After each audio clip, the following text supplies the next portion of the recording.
Welcome back ناظرین، programme میں آپ کو ایک بار پھر سے خوش آمدید کہتے ہیں اور مہمان ہمیں جوائن کر چکے ہیں ایک بار پھر سے اسٹوڈیوز میں۔ ببو رانا صاحب کو خوش آمدید کہتے ہیں۔ سر بہت شکریہ آپ کے وقت کے لیے، کیسے ہیں آپ اور روزے کیسے گزر رہے ہیں؟ الحمدللہ بہت شکریہ آپ کا، بلایا آپ نے، بہت اچھے روزے گزرے ہیں، زبردست، اور کرم ہے۔ اور رمضان میں کیا روٹین رہتی ہے؟ رمضان میں رات کو ریکارڈنگ ہوتی ہے افطاری کے بعد، ٹھیک ہے، اور سارا دن آلموسٹ ظہر تک سو کے اس کے بعد پھر کنٹینیو۔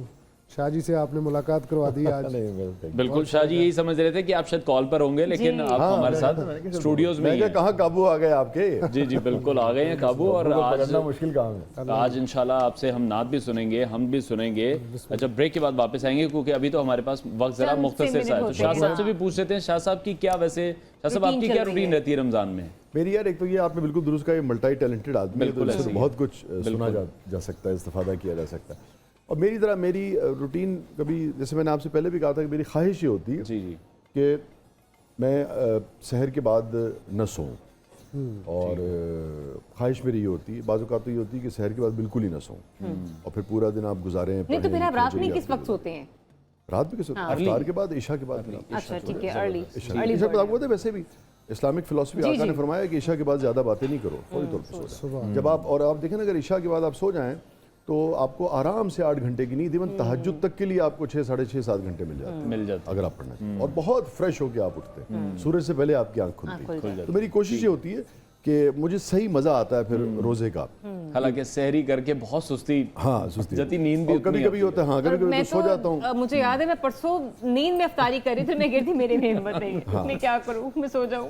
اور کبھی کبھی یہ کرتا ہوں کہ تھوڑی دیر سو لیے پھر اٹھ گئے، اور کبھی کبھی یہ ہوتا ہے کہ ببو صاحب نے جیسے کہا کہ بس سحر کے بعد سوئے ہیں، فجر پڑھ گئے تو پھر ظہر کے وقت اٹھے، مگر اس دن میں اپنے آپ سے پھر میں لڑتا ہوں، میں کہتا ہوں نہیں یار یہ کوئی بات نہیں۔ اچھا رانا صاحب، آپ کو ہم نے ایز کمیڈین دیکھا ہے بڑے جوکس اور اس طریقے سے پروگرام کو کنٹینیو کرنا، نارمل روٹین میں بھی ایسے ہی ہے؟ کیونکہ ابھی جس طریقے سے ہم آپ کو دیکھ رہے ہیں، انتہائی یوں کہہ لیجیے کہ خاموش مزاج، اور بالکل اطمینان سے بیٹھے ہوئے ہیں، کوئی شغل مستی نہیں، فوراً سے جگتے نہیں لگائیں گے کوئی، ایسے لگ رہے ہیں ابھی۔ اچھا میں عام روٹین میں، ویسے شاہ جی جانتے ہیں تھوڑا بہت کہ میں عام روٹین میں بالکل نہ، وہ طبیعت بالکل مختلف ہے، ہنسانا پڑتا ہے، لیکن ان کو کہنا پڑتا ہے کہ اب ہنسانا۔ لیکن لوگوں نے ایک مائنڈ سیٹ نہ الگ بنایا ہوا ہے کہ جو لوگ ہمیں اسکرین پر ہنسا رہے ہیں نا، وہ اپنی لائف میں بھی ایسے ہوں گے اور وہ چلتے پھرتے چٹکلے سناتے ہیں۔ میں نا آپ کو ایک بات بتاتا ہوں، جو میں چاہوں گا ببو وہ سنا دے، وہ عرفان کھوسر صاحب والا، کہنے کہ آج تسی پیٹرول پہ آ رہے ہو۔ ہاں یہ آپ دیکھیے بڑا مزہ۔ عرفان کھوسر صاحب پیٹرول پمپ پہ گئے پیٹرول ڈلوانے،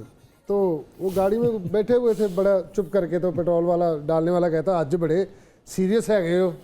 کہتے نہیں اگے تو میں روز آ کے گڈی کھول کے پہلے 1.5 گھنٹہ دھمال پانا وا، پھر میں تیرے کو پٹرول پوانا وا، پھر پیٹرول پمپ دا بند کر کے ٹینک پھر میں 2 گھنٹے دھمال پانا، اور تو مینوں کتنے ویکھ رہے ہو؟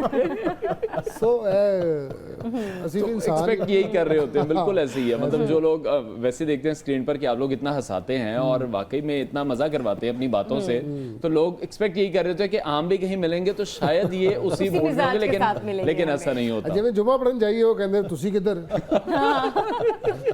کی مطلب۔